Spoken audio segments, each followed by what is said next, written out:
Sir Hasam, आपका सब लोग लिविंग रूम में वेट कर रहे हैं। रॉयल्स के मेंशन के दरवाजे पर खड़े गार्ड ने घबराते हुए हसाम को इन्फॉर्म किया, क्योंकि उसकी पर्सनैलिटी ही ऐसी थी। ज़्यादातर गार्ड्स उससे डरते थे। जिस पर हसाम ने जज्बात में सर हिलाया। वो हीर को अपने साथ लेकर हॉल से गुजरकर ऊपर वाले फ्लोर पर आ गया।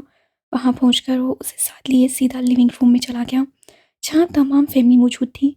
मुलाजमीन मुख्तलिफ खाने पीने वाली चीज़ों से टेबल सजाने में मसरूफ़ थे, जबकि वो सब लोग आपस से गपशप लगा रहे थे।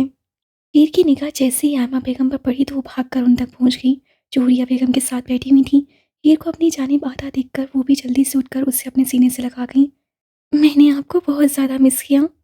हीर ने उनके गले लगे हुए ही उनके रुखसार पर अपने लब रखते हुए खुशी से चहकते हुए कहा, क्योंकि हीर सारी जिंदगी माँ का आंचल ढूंढती आई थी, और जब मिला था तो खुद को दुनिया की सबसे खुशकिस्मत लड़की समझ रही थी। मेरी जान, मैंने भी अपने बच्चे को बहुत मिस किया है इन दिनों, वो उसकी पेशानी को चूमते हुए बोली। जब वो दोनों एक दूसरे से अलग हुई तो हीर ने एक नज़र वापस से उस रूम में घुमाई, जहाँ सब रॉयल्स मौजूद थे, सवाए बच्चों के, जो अभी भी रशिया में मौजूद थे। हेलो बेटा, मुझे उम्मीद है हसाम ने तुम्हें अच्छे से सारा एरिया घुमाया होगा और तुमने उसकी कंपनी में इंजॉय किया होगा। अचानक से हुरिया बेगम के सवाल पर हीर के गाल दुखने लगे। उसे समझ नहीं आया वो क्या बोले। इस पल सबकी निगाहें उसे खुद के वजूद पर पड़ती हुई महसूस हुई। जी मामा, हम दोनों ने काफ़ी इंजॉय किया और मैंने इसे आसपास की अपनी फेवरेट जगहें दिखा दी हैं। और वैसे भी मेरी कंपनी हो और कोई इंजॉय ना करे, ऐसा कैसे हो सकता है? इससे पहले हीर कुछ बोल पाती हसाम ने उसके बगल में खड़े होकर शोक लहजे में जवाब दिया, जिस पर वहाँ सब लोगों के लब मुस्कुराए। ओके, इसका मतलब है मुझे फिर आयमा से रिश्ते की बात कर लेनी चाहिए। मैं चाहती हूँ ये तुम्हारी ही दुल्हन बने। क्या ख्याल है? नूरिया बेगम भी मुस्कुराते हुए अपने लाडले से कहने लगी, जिस पर हीर का दिल तेजी से धड़कने लगा और वो लाल गुलाबी होती अपने हाथों को देखने लगी। जी मामा प्लीज़, नेक काम में देर कैसी? देखें फूफो और अंकल यहाँ ही हैं। प्लीज़ जल्दी से मांग लें, अभी मांग लें। वो फुर्ती से आगे बढ़कर घुटनों के बल ज़मीन पर बैठकर अपनी माँ का हाथ अपने हाथों में लेते हुए बेसब्री से बोला। नूरिया बेगम जो सोफे पर बैठी हुई थी, पहले तो शौक से उसे देखने लगी, फिर उनका कहका हवा में गूंजा और उन्हें मोहब्बत से अपने बेटे के गाल को छुआ, और फिर वो सबकी जानिब देखने लगी, जहाँ सब लोग हैरानी और खुशी से उन दोनों माँ बेटे को ही देख रहे थे। उन्होंने एक नज़र वजदान साहब की जानिब देखा, जिन्होंने अस्बात में सर हिलाकर अपने बेटे की ख्वाहिश पर हामी भरी थी।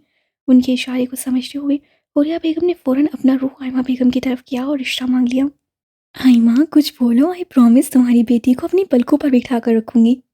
जब आयमा बेगम की जानिब से खामोशी रही तो हुरिया बेगम ने उनकी तरफ देखते हुए वापस से यकीन दिलाया, जबकि हीर भी उन दोनों को ही देखने लगी।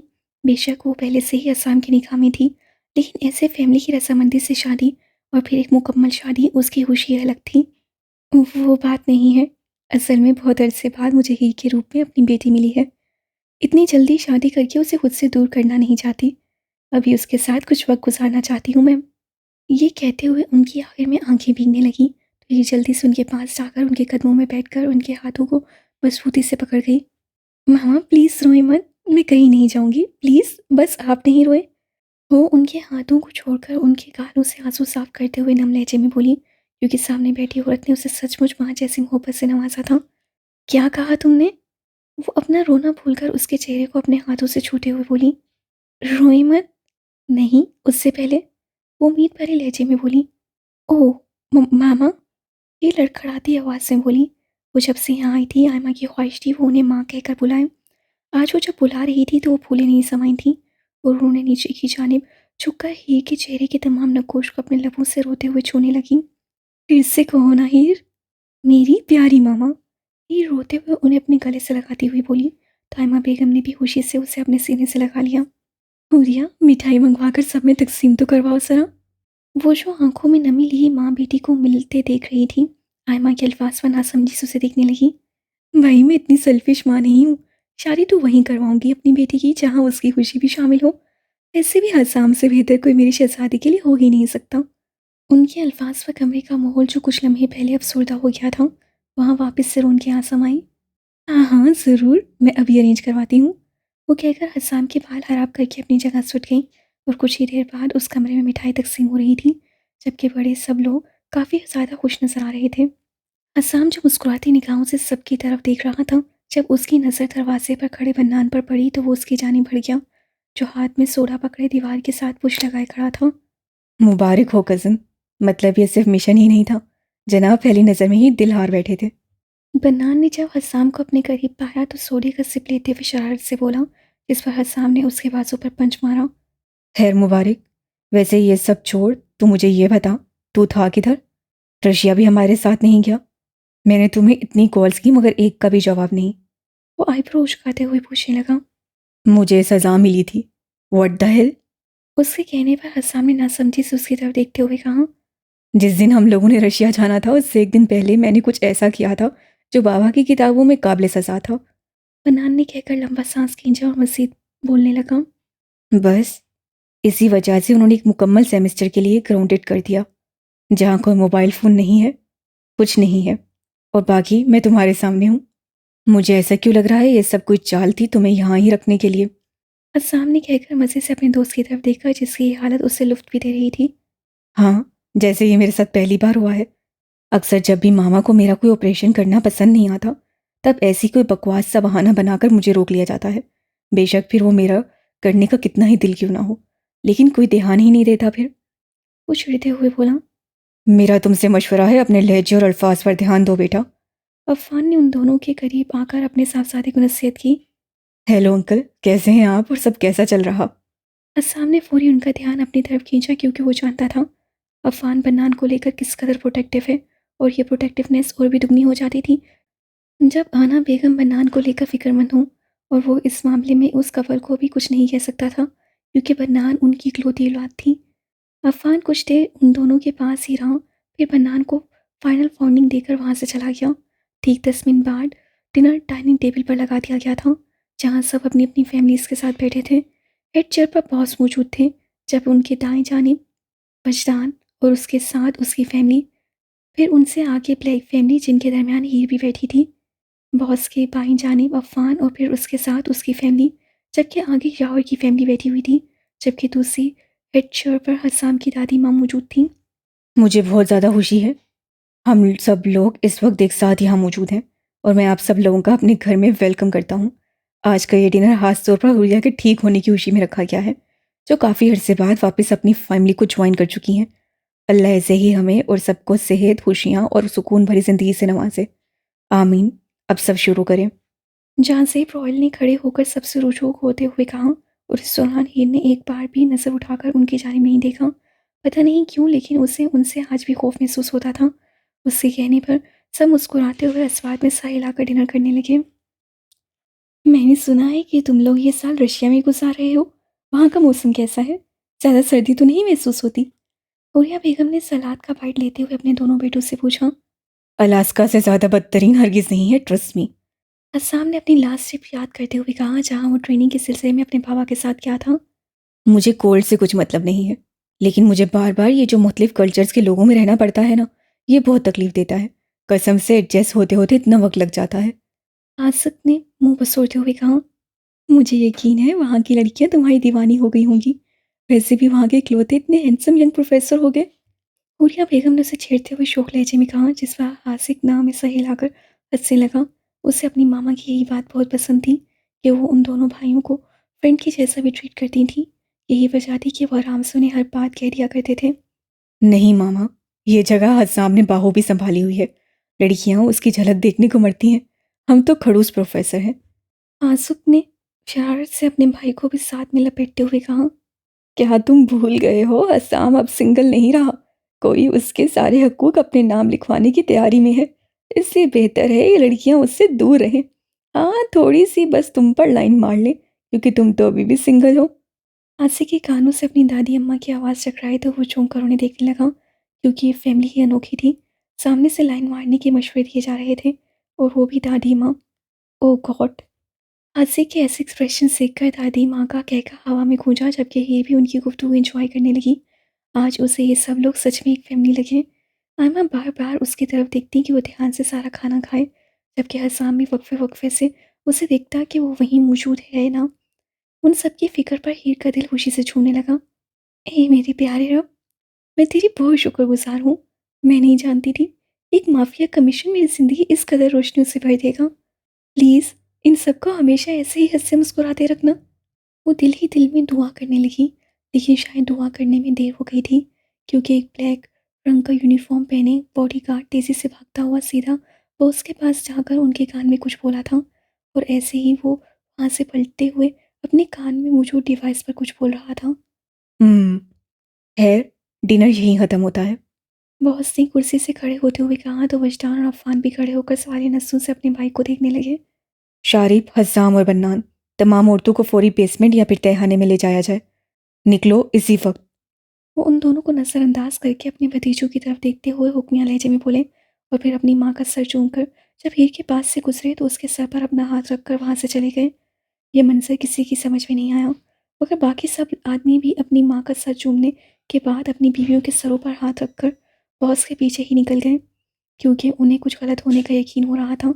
जबकि हीर ने बेयकीनी से अपने सर को छुआ जैसे यकीन किया हो क्या सच में ऐसा हुआ है। हम सबको जल्द से जल्द यहाँ से निकलना है। बन्नान और हस्साम, मैं लीड लेता हूँ, तुम लोग पीछे से संभालोगे। शारिब ने कहकर आगे चलना शुरू कर दिया ताकि वो उन लोगों को तहखाने की जानिब गाइड करता हुआ ले जाए। तमाम औरतों की लाइन में हीर जानबूझकर पीछे रही ताकि आसाम से बात कर सके। ये क्या हो रहा है? वो आहिस्तगी से आसाम से पूछने लगी जो यकीन दया नहीं कर रहा था कि पीछे कोई औरत ना रह गई हो। कुछ नहीं हीर, तुम फिक्र मत करो, हम कुछ ही लम्हों में तहखाने में होंगे, किसी को कुछ भी नहीं होगा। वो हीर का हाथ अपने हाथ में लेकर मजबूत लहजे में बोला। वो लोग लिविंग एरिया से निकलकर कॉरिडोर की जानिब बढ़ गए जिसका सारा रास्ता फनूस की रोशनियों की वजह से रोशन था। अचानक से सारी लाइट्स बंद हो गई तो वहाँ मुकम्मल अंधेरा छा गया। कुछ भी दिखाई नहीं दे रहा था जैसे उस अंधेरे ने उन सबको खुद में छुपा लिया हो। हीर ने खौफ से हसाम के हाथ में अपनी गिरफ्त मजीद सख्त कर दी। क्या मसला है मार्कस? वेस्ट विंग की लाइट अचानक से बंद क्यों हो गई है? हीर के कानों से शारिब की गहरी आवाज़ टकराई।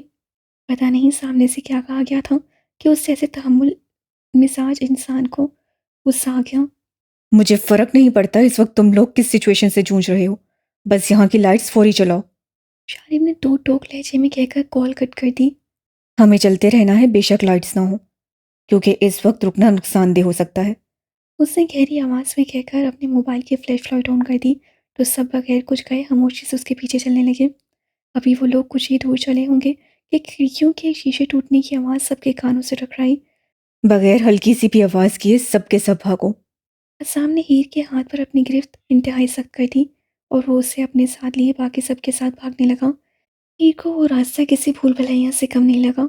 जब भी उन्हें लगता कि रास्ता खत्म हो गया है एक न्यू टर्न आ जाता। मुसलसल भागने की वजह से हीर का सांस फूलने लगा और एक दो मरतबा वो गिरते गिरते बची क्योंकि एक तो अंधेरा था ऊपर से महल नुमा मेंशन जिसमें हर जगह फर्नीचर था जिससे वो टकराती जाती।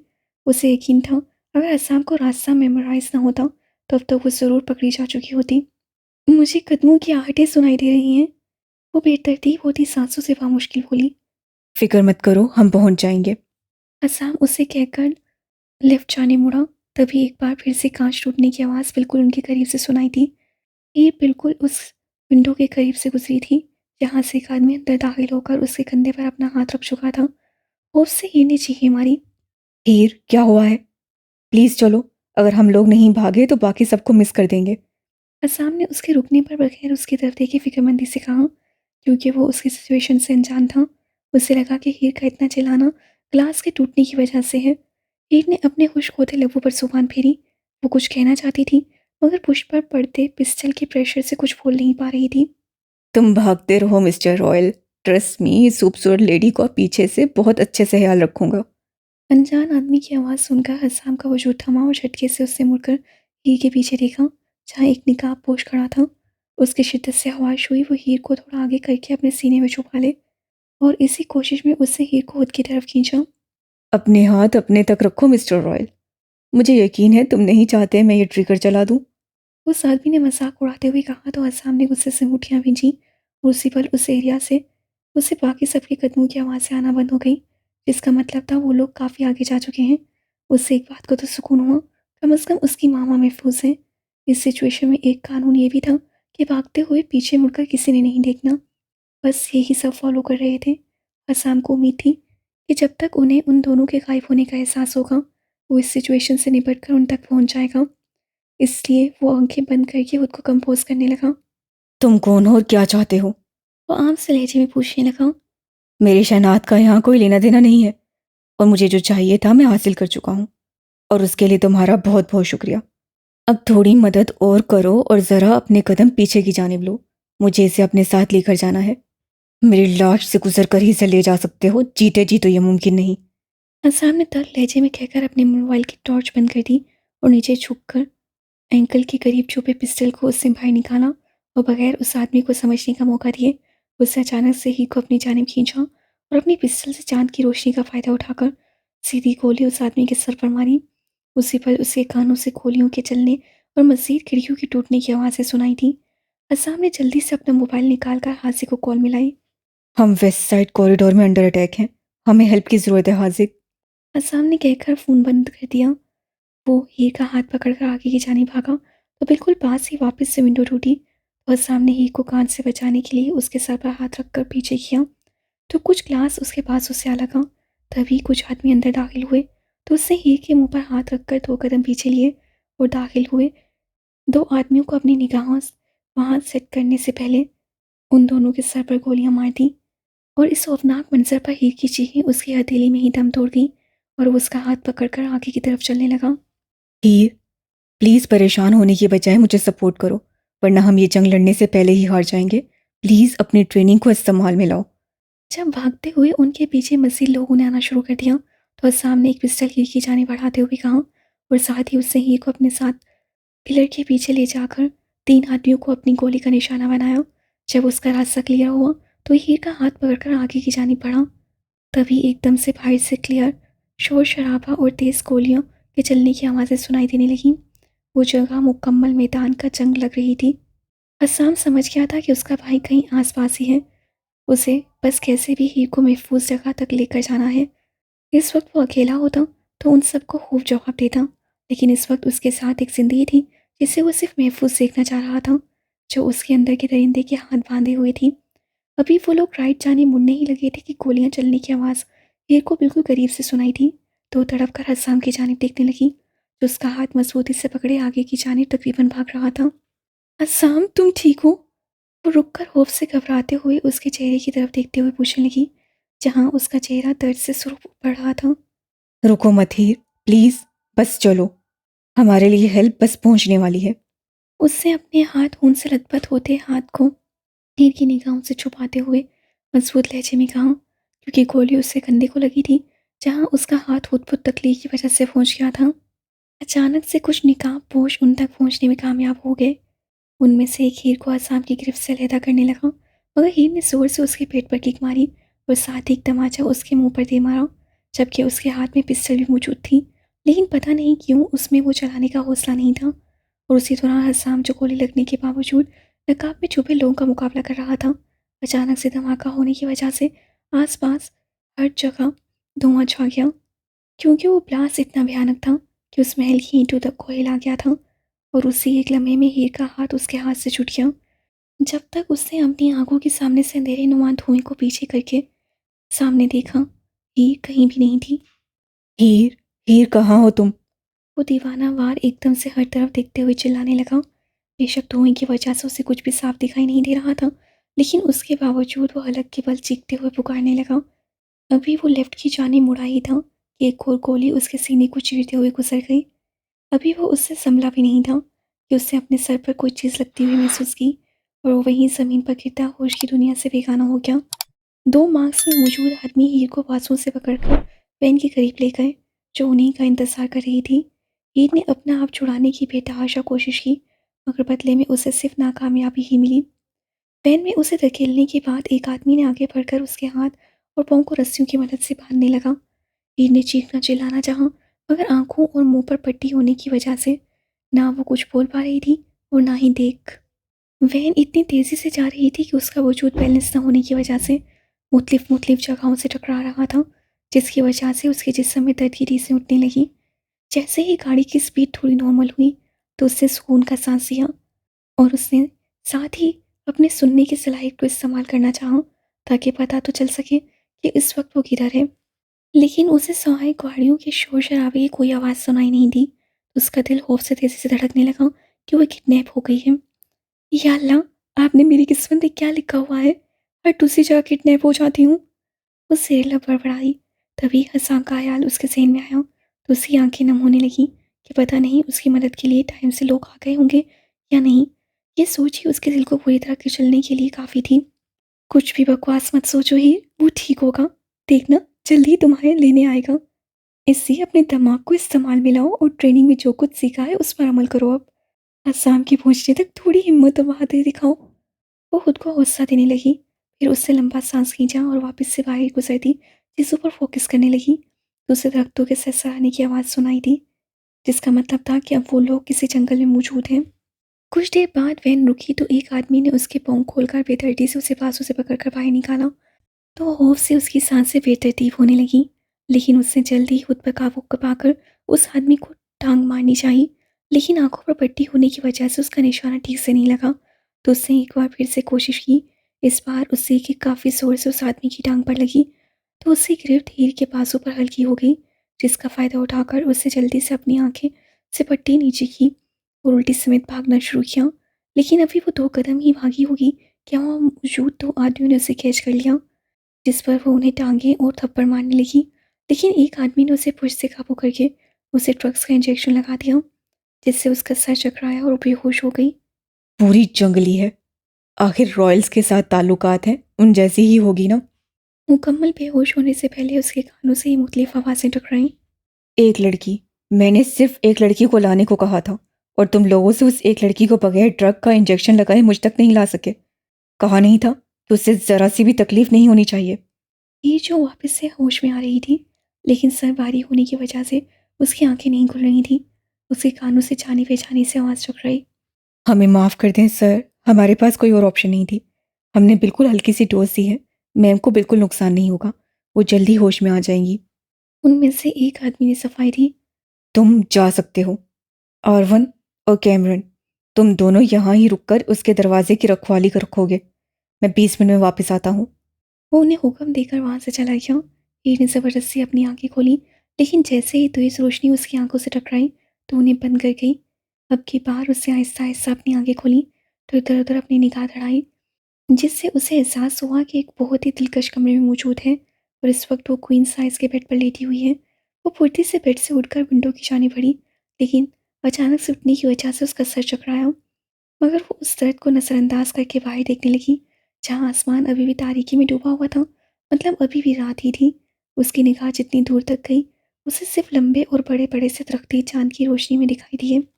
उसी पल दरवाज़ा खोलकर कोई अंदर दाखिल हुआ तो हीर ने झटके से मुड़कर अपने किडनैपर को देखना चाहा, मगर सामने खड़े वजूद को देखकर उसे अपनी आंखों पर शुबा हुआ।